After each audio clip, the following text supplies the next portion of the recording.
Assalamualaikum warahmatullahi wabarakatuh. Alhamdulillah. Alhamdulillahi rabbil alamin. Wahdahu wassalatu wassalamu ala asyrafil anbiya'i wal mursalin. Wa ala alihi wa sahbihi ajma'in amma ba'd. Ashhadu an la ilaha illallah wa ashhadu anna Muhammadan abduhu wa rasuluhu man la nabi ba'd. Allahumma salli ala Muhammad wa ala ali Muhammad. Sahabat Mutiara Amal yang dirahmati Allah Subhanahu wa taala. Pada kesempatan yang mulia ini kita membahas seputar i'tikaf. Rasulullah Shallallahu alaihi wasallam mencontohkan kepada kita bagaimana cara beriktikaf yang baik. Terlebih di bulan Ramadan yang mulia ini. Kalau Rasulullah Shallallahu alaihi wasallam di bulan Ramadan selalu beriktikaf 10 terakhir di bulan Ramadan. Inilah yang Rasulullah Shallallahu alaihi wasallam jelaskan dalam sebuah hadis. Kana ya'takifu, Rasulullah Shallallahu alaihi wasallam beriktikaf al-asr al-awakhir, 10 terakhir min Ramadan, di bulan Ramadan, hatta tawaffahu Allah, sampai Rasulullah Shallallahu alaihi wasallam mengembuskan napas yang terakhir. Rasulullah selalu beriktikaf 10 terakhir di bulan Ramadan.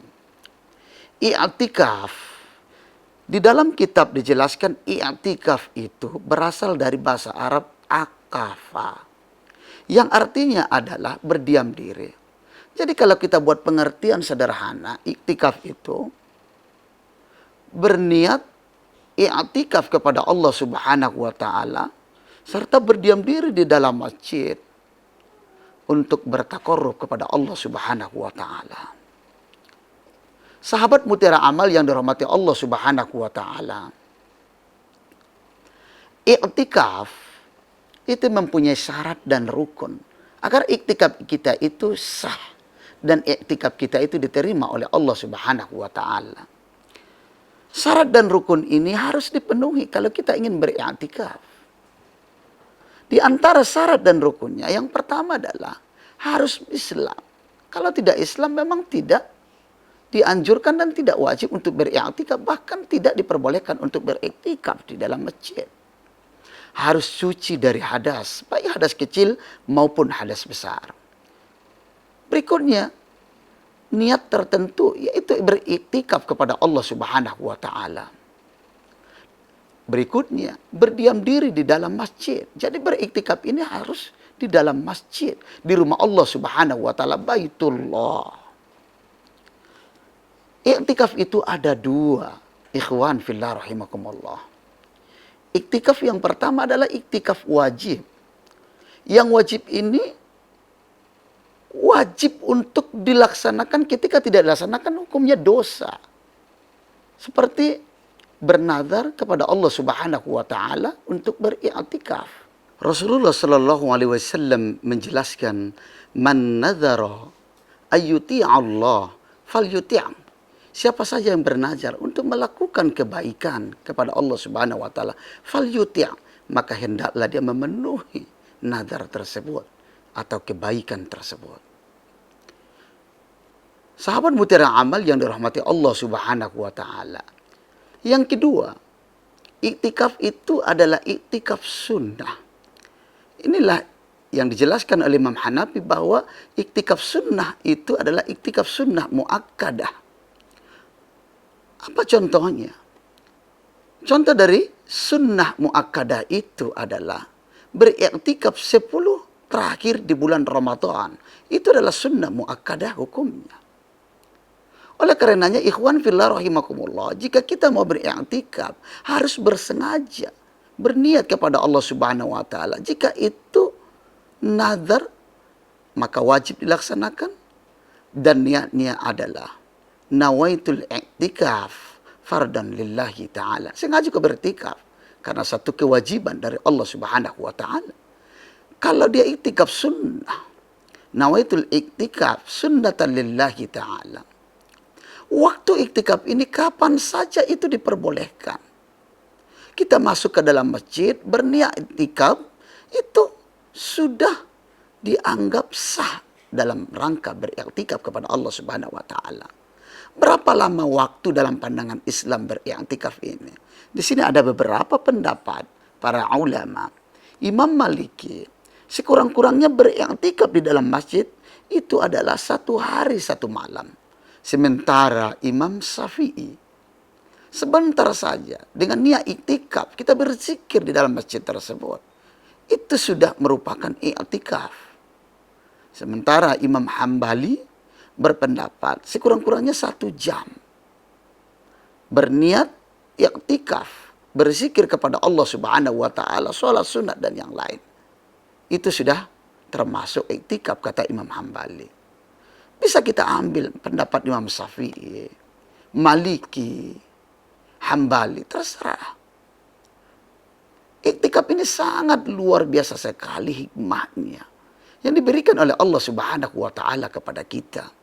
Karena dalam rangka bertakarrub kepada Allah Subhanahu wa taala. Salah satu hikmah daripada iktikaf itu terbebas dari penyakit wahan.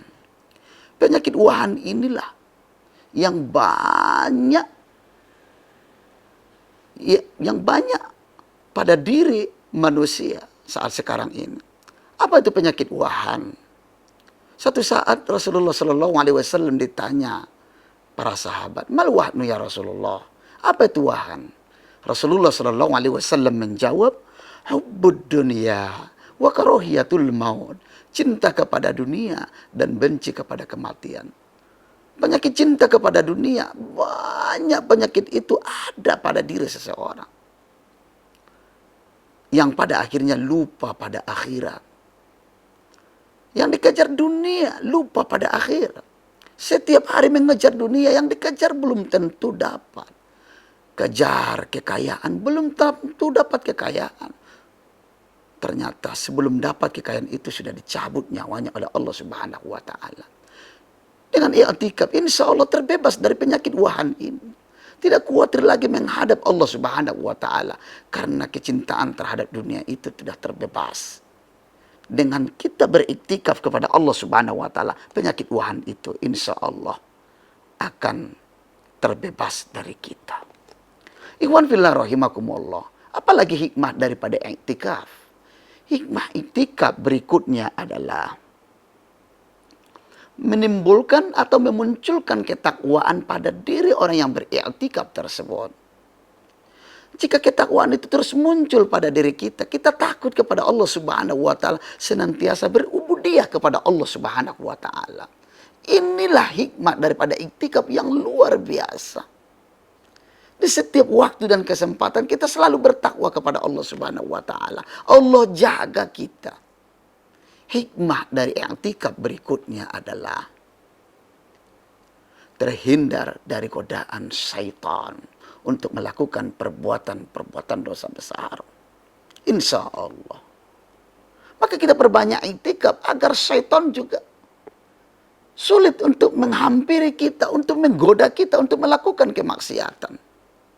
Karena ketika setan menggoda kita dan kita tergoda, maka pada saat itulah kita jauh dari Allah Subhanahu wa taala. Ketika kita jauh dari Allah Subhanahu wa taala, disitulah kita merasakan rugi dalam kehidupan ini. Kenapa kita rugi? Disebabkan karena melakukan perbuatan-perbuatan yang melanggar aturan Allah itu membuat kita menjadi binasa, celaka di dunia dan di akhirat, dihantarkan ke dalam api nerakanya Allah Subhanahu wa taala.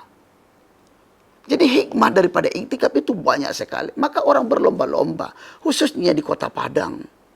Di 10 terakhir Ramadan orang berlomba-lomba mencari masjid untuk beriktikaf, mana tempat yang paling pas, yang paling khusyuk untuk beriktikaf kepada Allah Subhanahu wa taala. Oleh karenanya ikhwan fillah rahimakumullah, mari sama-sama kita beriktikaf, berdiam diri di masjid agar kita diridhoi Allah Subhanahu wa taala, baik di dunia maupun di akhirat kelak nanti. Dosa yang begitu banyak yang ada pada diri kita, insya Allah dengan iktikaf ini salah satu cara untuk dekat kepada Allah Subhanahu wa taala. Allah jaga kita, ketakwaan kita dijaga oleh Allah Subhanahu wa taala. Hidayah itu datang kepada kita, dibuka Allah hidayah itu kepada kita, maka pada saat itulah kebahagiaan muncul kepada kita. Ridho Allah Subhanahu wa taala terus mengalir kepada kita. Inilah yang kita inginkan dalam kehidupan kita ini. Ini yang dapat kita sampaikan. Mudah-mudahan kita semua semakin dekat kepada Allah. Karena tujuan daripada iktikaf itu adalah taqarrub ilallah. Mendekatkan diri kepada Allah Subhanahu wa ta'ala. Fa'atabir ya ulil absar. La'allakum turhamun. Assalamualaikum warahmatullahi wabarakatuh.